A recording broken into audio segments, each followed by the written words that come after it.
Whole sort of shift where affiliate marketing sort of had its kind of little blip in on the line.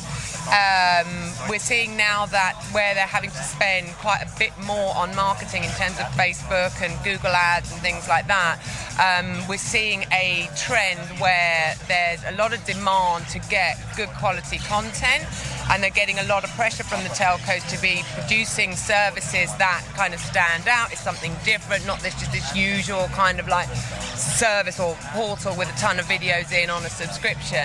But so things like, for example, we do quite a lot of health and fitness type content, which seems to be very popular at the moment. And what we're seeing is that instead of kind of just having a service that offers exercise videos, they want a more kind of holistic offering. So things like healthy recipes, tips for kind of like, how to kind of stretch after workouts and things like that. So creating much more sort of a kind of all-encompassing service rather than just going to that service to do some exercise videos. Because also, you've got YouTube there all the time. So there's always this consideration in terms of what are you giving these guys for value that they can't sort of get on YouTube, and especially in mobile and emerging territories where, the videos tend to be shorter because of data charges, and they don't sort of have the same packages that maybe we have in the UK.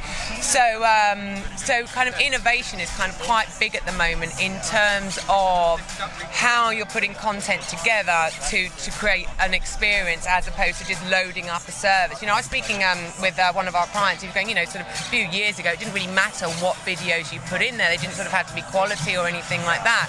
But now, they're finding it more challenging because the operators obviously take quite a big stake off the top line, and they're asking for something that's different, something that's unique. We want big brands, we want top quality content, but they're not giving the providers really that scope to be able to go out and find that content, because that content is expensive. So there's a little bit, I sort of feel that there's a shift happening at the moment where we've got to try and sort of put these two bits together. So I think even there are sort of companies coming now where they're sort of shooting specifically for this type of environment, whether it be YouTube or whether it be for kind of a DCB service.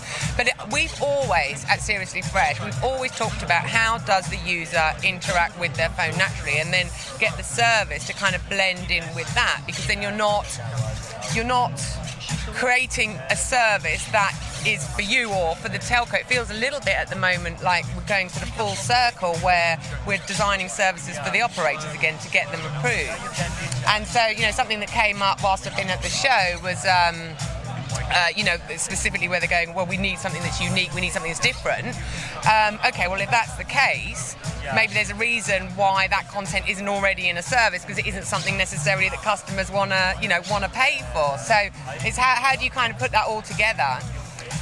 And also I think we're seeing a lot more in terms of like localization. So, if you're running service in Africa, they want sort of African content with African actors and, to sort of really feel personalized and targeted to them, which kind of makes sense. If you look at Netflix, we have different content here in Spain than kind of you guys do in the UK. So, I think that tailoring is quite important as well. So we'll kind of see where it goes, because I think still the problem facing mobile DCB is there's just such a big chunk taken off the top line before anybody else gets into the game.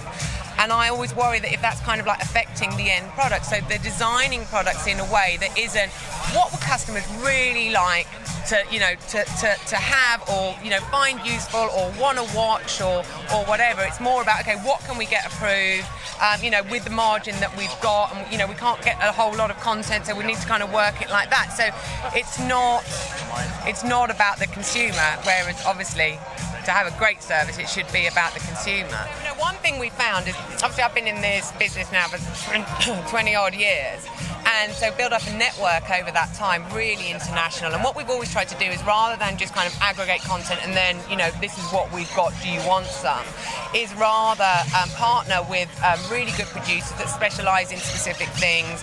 And then when we get requests or people are looking to do something specific, then we've got a whole kind of base of very talented people that will come up with the necessary content. So one thing I found quite interesting recently was we were getting really specific requests. So one example was Jabu's Jungle, which is a kids series produced in South Africa, and the South African operator had asked my client for this content, and actually due to the network that we've got, we actually managed to find the original producer and source that content. So I'm also wondering if, where the content is going, actually it might be more bespoke like that. So, if at the moment their option is to design services based on the approval that they get from the telcos, and the telcos want that specific thing, then maybe there is a space in the market where actually you become more of an agent for your client, so you're going out and finding the content specific to their requirements, as opposed to where the model's been more sort of aggregation. It's kind of like, this is our portfolio, what do you want?